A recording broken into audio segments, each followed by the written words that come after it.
cut. But surprisingly, Dale Earnhardt Jr. and Jeff Gordon out of the running for the title, but still running, ready to play the spoiler. So let's take it to New Hampshire, the Sylvania 300, a wild affair. Just 3 laps in, Scott Riggs gets into the side of Kurt Busch, sends the defending champ into the wall, who parks his car and quickly makes it to the number 10 crew chief, Rodney Childress. Hey, it's just a little racing incident. Get over it. Under caution on lap 105.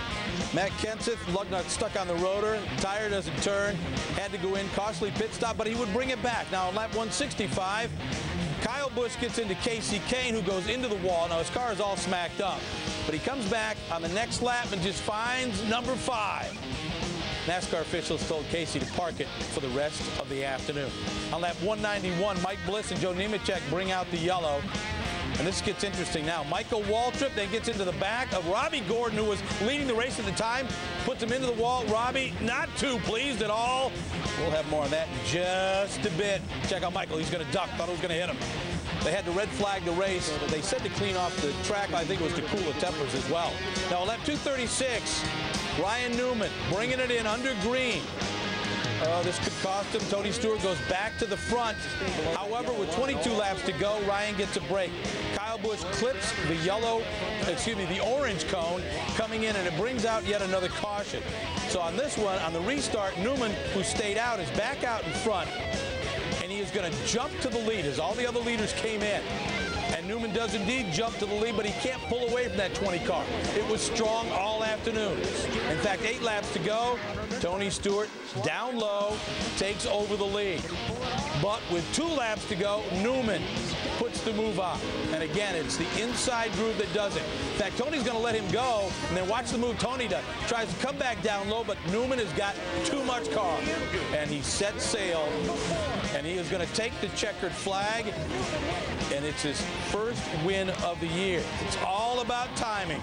This one cannot come at a better time. Stewart continues, though, with his hot run with his second-place run. A couple of Roush-Keteers coming in 4th and 5th. Junior getting a top 5. But right now, let's go back to the track as our winner goes one-on-one with Jim Miller. All right, Ryan Newman obviously knew something that none of us did when Tony Stewart passed him with about 14 laps to go. Or did you? Were you confident you had something for him at the end or not? As soon as he got by me, I thought, man, it's over. We're going to finish second. I just stayed determined, kept going as fast as I could, which I did every lap. But, his car wasn't balanced the way he wanted it to be, obviously, because mine wasn't. And we had just enough to get by him. And just got to thank everybody at Penske Racing for all the things that they've done, all the effort. 34, 35 races, whatever it's been. It's been a long time, but it feels really good right now. Now, here was the quandary. You're racing for a win. You have a car that can win, but the big picture, the points chase, how much were both of those weighing on your mind down the stretch? That could be potentially 10 points, 5 more for me and 5 less for Tony going into the homestand. So, it's all about racing. We're here to race, and Tony felt the same way, I'm sure. Otherwise he wouldn't have made the move with about 5 to go on me. So, just a great effort. Got to thank Matt and everybody at Penske Racing, the entire crew, Don Miller, Roger Penske, everybody for all their help. Finally, somebody asked you if there was a monkey off your back, and you said, yeah, 2. Hard to believe it's been 34. Yeah, we've really struggled at times this season. We've had good runs, but we've really struggled at times, and that's what gives us a lot of question marks, puts a lot of question marks in our head, and we feel good to be able to do this, but it's more important for us to go to Dover and then continuing the last 9 races to be able to try to at least do the same thing we did here. Still not a bad leap for Ryan Newman from 10th to 3rd of the points in one fell swoop. Back to you. Jim, thank you very much. It was Dover last year where Newman got his last win. Here's the rest of the top 10. Rusty got a late pass on Mark Martin to come in 6th. Jimmy Johnson back in the top 10, finishing just ahead of Jeff Burton and Kevin Harvick. Now, let's take you back to last year in New Hampshire. This is where Kurt Busch jump-started his ride to a Cup title.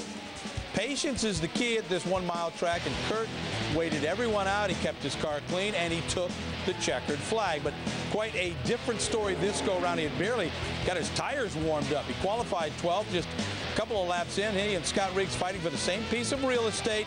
Riggs slides up. That's going to take our defending Nextel Cup champ just out of this thing. He's steaming, got his car back on the track, but he finished 35th. He was 67 laps out of it. I just wanted to tell his crew chief that he started his car way too loose, so hopefully they don't hurt anybody else in the chase. Well, now we have to go and attack each race for a win. We have to go to Dover and expect to win and try to build our points back up. This is a great racetrack for us, so we hope that we finish well, Dover's not so great. We've been mediocre there, so now we have to go for the win. It's just the same old deal. You got to go race your car. We saw Jimmy Johnson go on a tear last year and win 4 out of the last 10. So we're just hanging out. We'll see if we can gain some spots back. All right, how big a hit was that? Let's check out the points.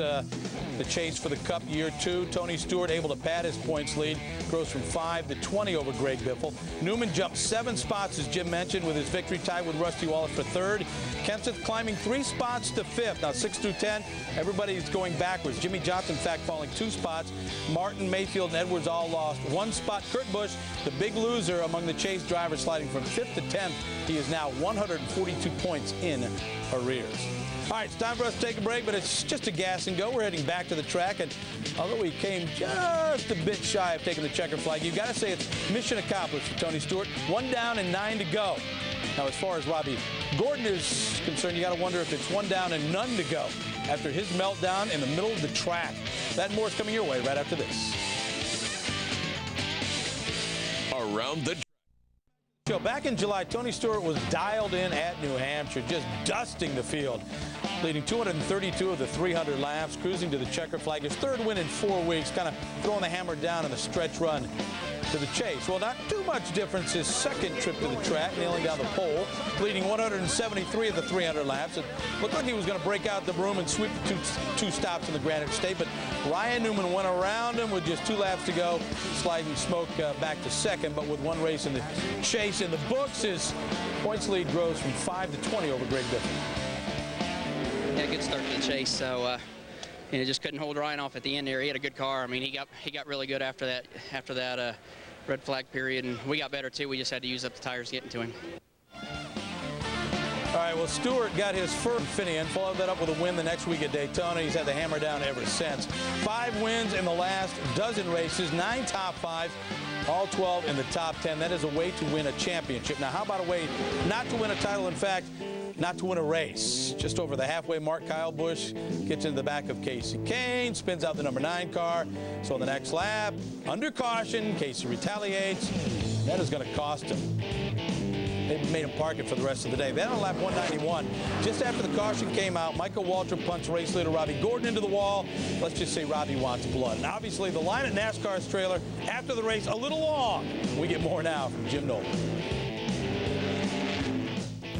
Well, it wasn't boring. Ryan Newman's dramatic pass of Tony Stewart was just the capper on a wild afternoon, which began with the defending Nextel Cup champion getting punted on lap 2. At Indy, he pinched me down and we got into one another. He wrecked Sterling Marlin at California. There's been a bunch of times that he just can't handle driving his car and knowing where he is at the same time. It was pretty slick, and especially with the track being really green, and just got sideways and got into him, and hate it for him, but same thing happened at Indy. He did the same thing to us. He wasn't man enough to come over and apologize to me, so I don't feel like I owe him an apology. You can look at the tape. I looked at the tape in Indy and saw what he did to me, and look at the tape and see that, I got loose under him today. And hey, it wouldn't be a weird one without Robbie Gordon going all Tom Brady-like after his run-in with Michael Waltrip. It just sucks. It was a good opportunity for Jim Beam to score a bunch of points. The 11 car was out early, 77 was out early, us running 4th. That's where the emotion comes from. It comes from having a car that can run in the top 10 week in and week out and finish 35th. It's very frustrating.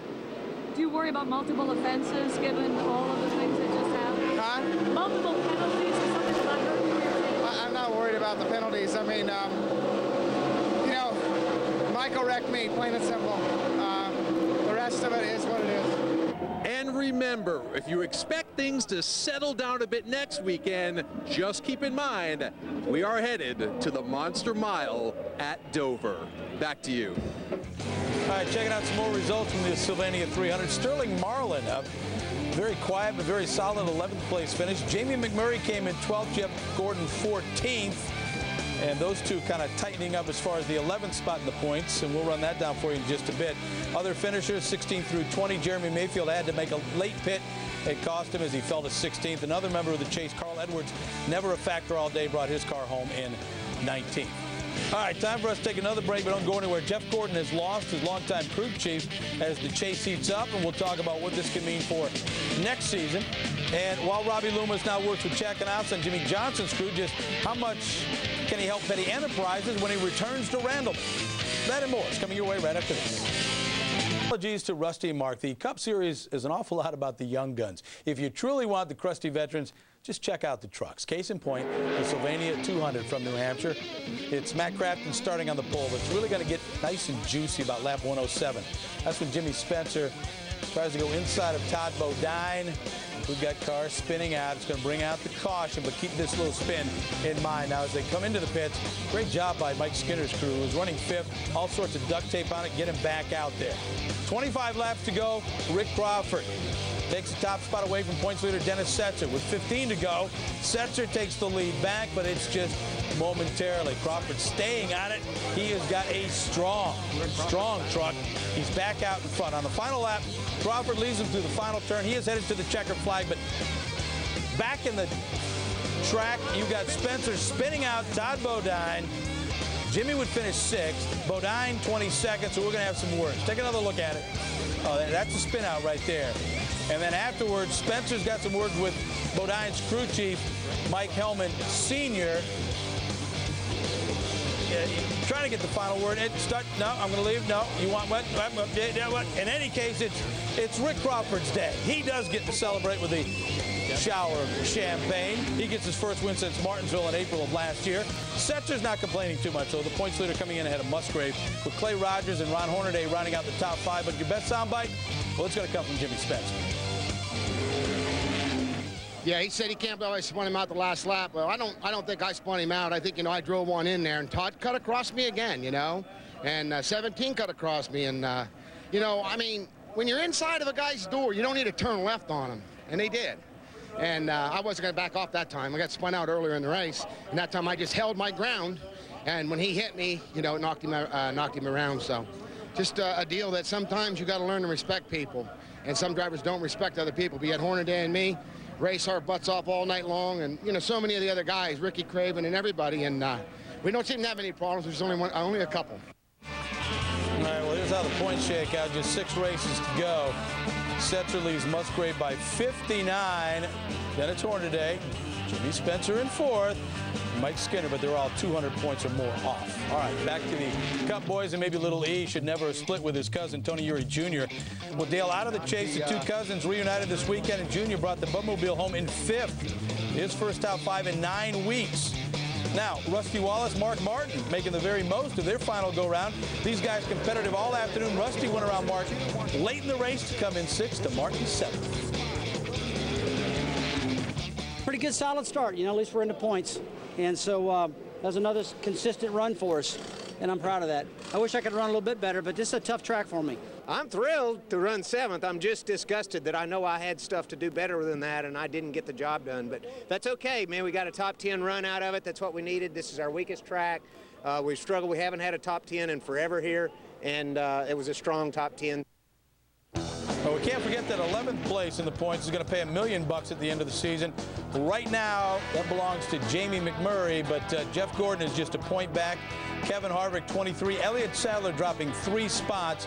He is now 32 points behind Jamie Mack. Our Advance Auto Parts Driver of the Week, we got to give it up for Ryan Newman, who did what he had to do a week ago to qualify in 10th place and then followed that up with his first win of the season. The 12 crew played the pits just right. It didn't look like it was going to be that way, but he shot by Tony Stewart with 2 laps to go to take the checkered flag. Ryan Newman, our Advance Auto Parts Driver of the Week. All right, we're making our final pit stop. We still got a couple of laps to run, and Reed Sorensen getting ready to make his move up the racing ladder. Details and much more coming your way.